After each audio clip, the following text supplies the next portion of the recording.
მოგესალმები მეგობარო, მე ვარ ზურა ყაზიშვილი, ეს ვიდეო გაკვეთილი დაეთმობა პრანაიამას ვარჯიშს, რომელსაც მონაცვლეობითი სუნთქვა ჰქვია.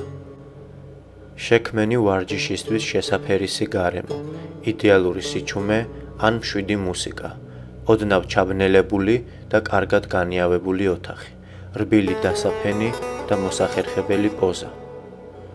თუმცა ყოველთვის უნდა გახსოვდეს, რომ პრანაიამა შემუშავებულია და გათვლილია ბუნებაში, სუფთა ჰაერზე სავარჯიშოდ. ამიტომ თუ ამ ვარჯიშებით სერიოზულად ხარ დაინტერესებული, გირჩევ შეცვალო ჩვეული ენერგეტიკული გარემო, ანუ შენი ოთახი, ბინა ან სახლი და სავარჯიშოდ გახვიდე სადმე ბუნებაში. თბილისში საამისოდ იდეალურია ბოტანიკური ბაღი, კუსტბის მიდამოები, ლისის ტბა, თბილისის ზღვის მიდამოები, მოკლედ ნებისმიერი ახალი, მშვიდი, შედარებით განმარტოვებული გარემო, სადაც სუფთა ჰაერია.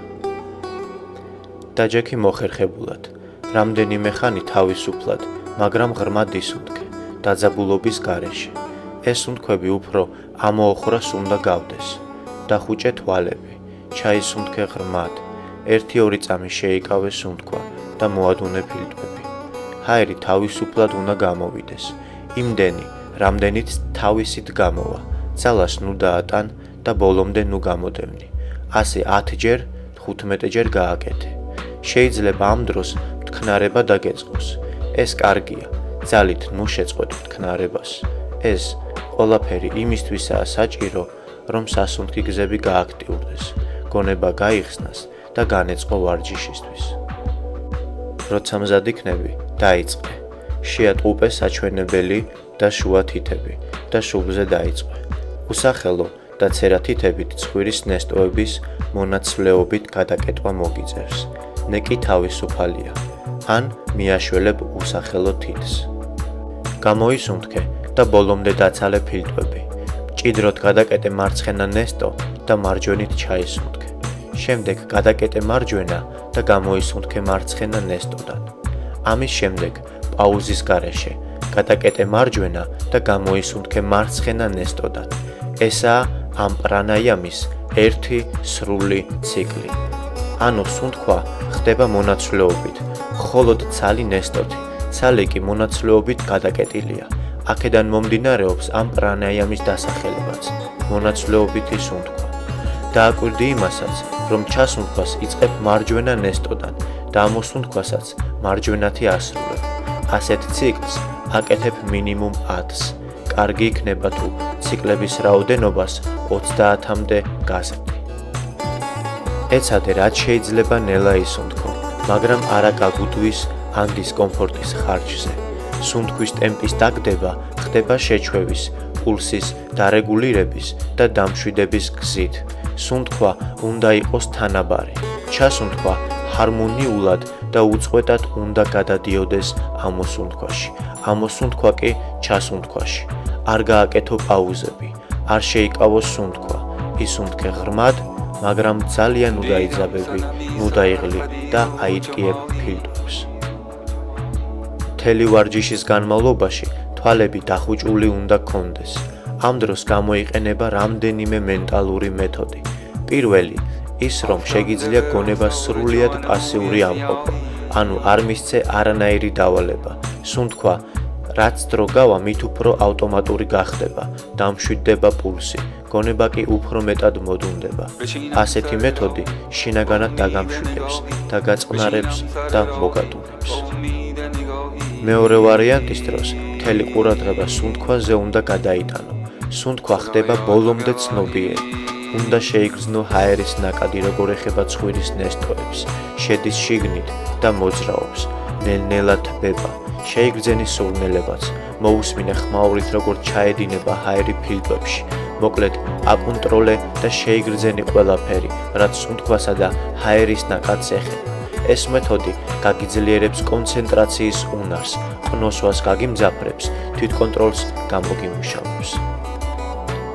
მესამე მეთოდისას ახდენ ვიზუალიზაციას. უნდა წარმოიდგინო, რომ ჰაერთან ერთად ჩაისუნთქავ ოქროსფერ, მანათობელ გამაჯანსაღებელ ენერგიას.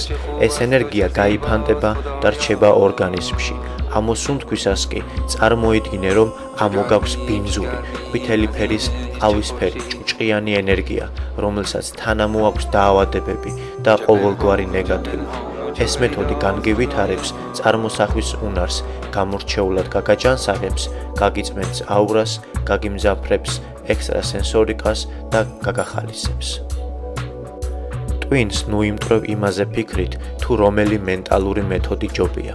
ჯობიას პრინციპი აქ არასწორი იქნება. რომელიმე მათგანი რომ ჯობდეს, მხოლოდ იმ მეთოდს აღვწერდი და სხვებს კი არც ვახსენებდი. სამივე მეთოდს თავისი პლუსები აქვს. შენ ყველა მათგანი უნდა გამოსცადო, არა ერთხელ და ორჯერ, არამედ მრავალჯერ. ყოველი შემდეგი მეთოდური პრაქტიკა უფრო სიღრმისეული იქნება, უფრო ადვილად გამოგივა და ახალ გამოცდილებას შეგძენს. ეფექტიც დროთა განმავლობაში გაძლიერდება. თუმცა აზრი აქვს იმაზე ფიქრს, თუ რა გარემოში და რა დროს რომელი მეთოდი იქნება უმჯობესი.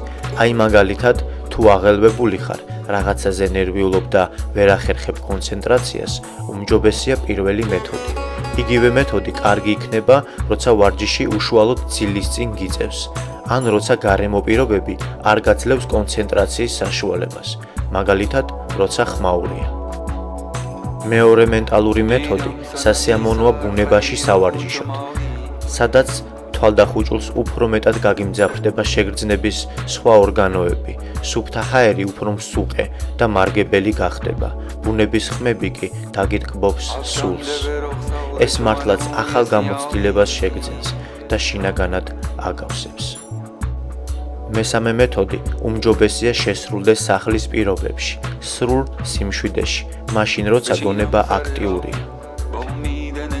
ახლა უკვე იცი როგორ, სად, როდის და რა მეთოდით ივარჯიშო. დანარჩენი შენი გადასაწყვეტია რას იზავ და როგორ მიუდგები პრაქტიკას.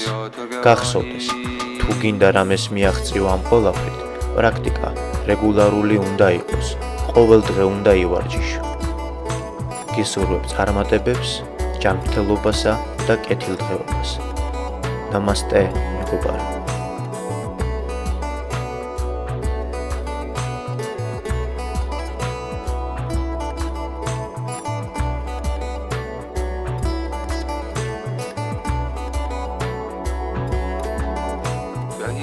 خداییش که ما را خدایا